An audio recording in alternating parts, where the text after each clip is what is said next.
La Voix de l'Espérance, une émission qui vous apporte paix, joie, confiance et espérance.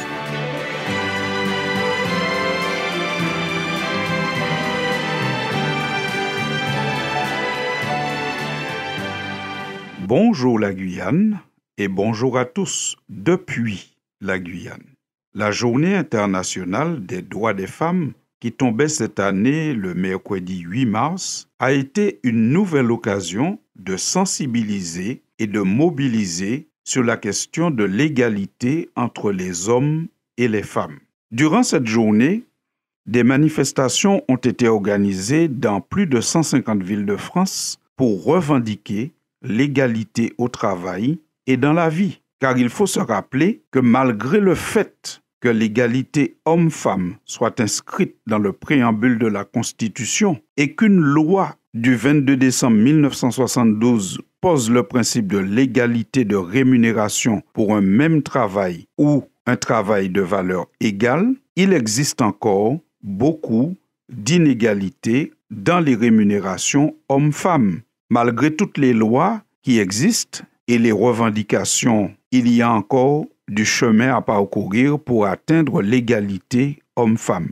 De plus, il faut noter qu'en matière de responsabilité familiale, les mentalités peinent encore à évoluer. Les femmes continuent d'assumer l'essentiel des tâches domestiques et parentales, même quand elles travaillent à l'extérieur comme leurs conjoints, hommes. Dans le domaine des violences conjugales physiques, c'est presque exclusivement les femmes qui sont concernées. Durant la semaine qui a précédé cette journée internationale dite des femmes, 3 femmes ont été tuées en 2 jours en France. Elles ont perdu la vie sous les coups de leurs compagnons ou ex-compagnons, portant à 26, oui, vous entendez bien, 26, le nombre de féminicides supposés survenus depuis le début de l'année en France. Les relations que Dieu nous invite à avoir entre hommes et femmes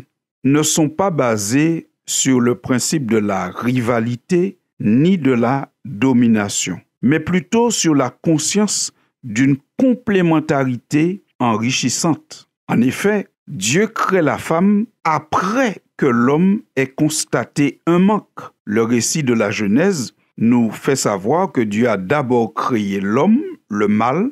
Ensuite, il a mis l'homme devant l'ensemble de la création, devant tous les animaux. Et il a pu constater que ces derniers allaient par paires.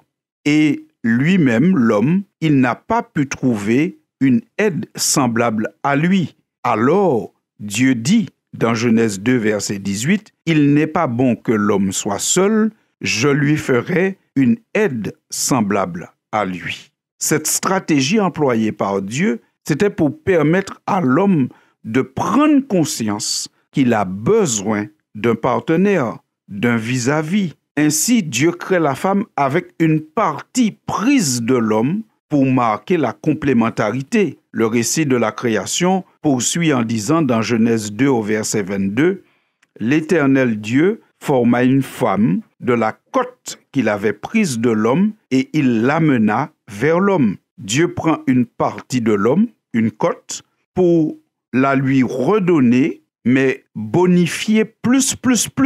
Quand Dieu redonne à l'homme la côte qu'il a récupérée de son corps, il lui redonne une femme complète et magnifique. L'homme et la femme, dans ce contexte, constituent une équipe associés pour affronter ensemble le monde extérieur. Ils n'ont pas à se combattre, ils n'ont pas à chercher à dominer l'un sur l'autre, mais ils ont à être ensemble en équipe pour affronter le monde extérieur. C'est ainsi que Dieu résume son objectif en disant dans Genèse 1, verset 27, « Soyez féconds, multipliez, remplissez la terre et l'assujettissez et dominez sur les poissons de la mer et les oiseaux du ciel et sur tout animal qui se meut sur la terre. » Fin de citation.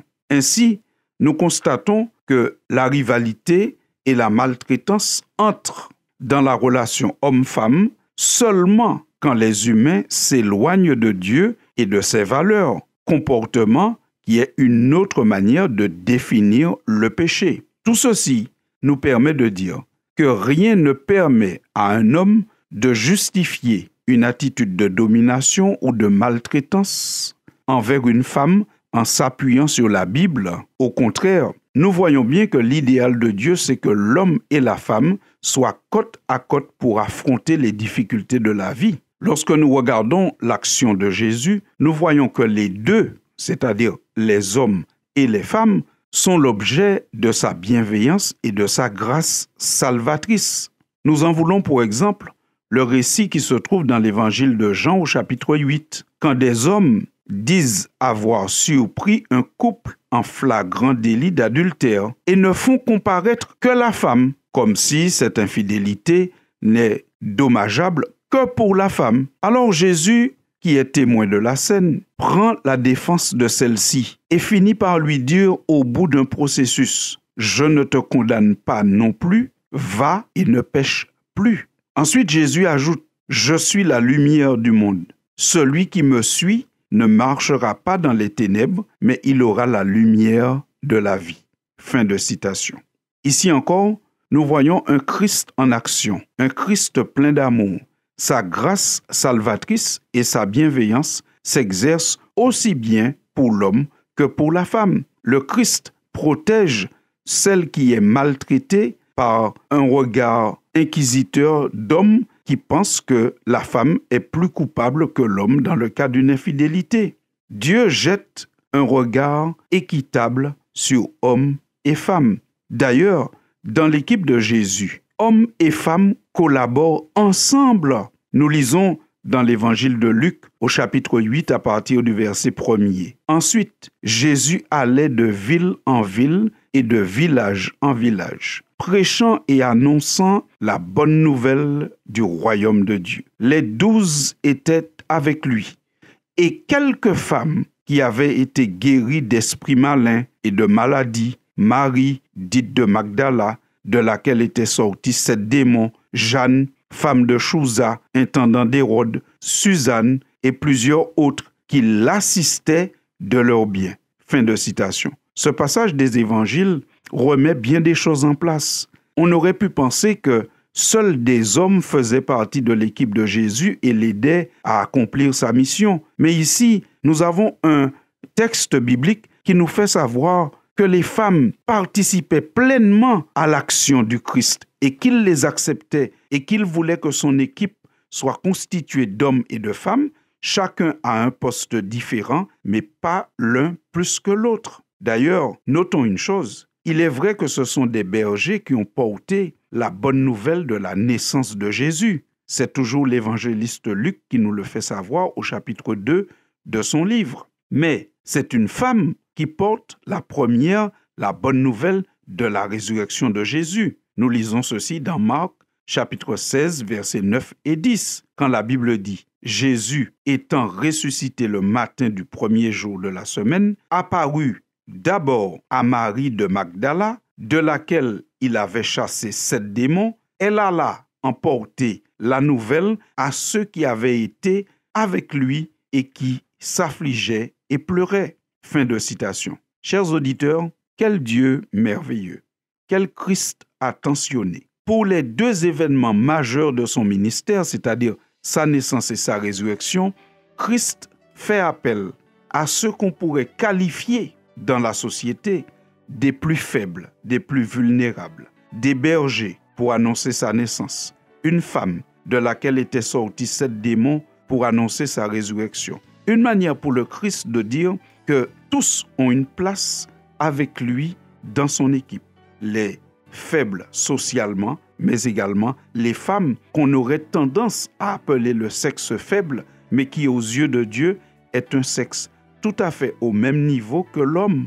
Seulement, hommes et femmes n'ont peut-être pas les mêmes caractéristiques dans tous les domaines, mais Dieu jette sur eux un regard équitable. C'est ainsi que nous, humains, devrions apprendre à nous conduire les uns vis-à-vis des autres, que tous soient regardés avec un regard bienveillant et respectueux, qu'ils soient hommes ou femmes, ou qu'ils soient bergers ou magistrats. Que Dieu nous aide à avoir le même regard que Jésus. À bientôt, chers auditeurs. Ensemble et prierai, ensemble vos devis sont en Dieu, dans ses mains de grâce.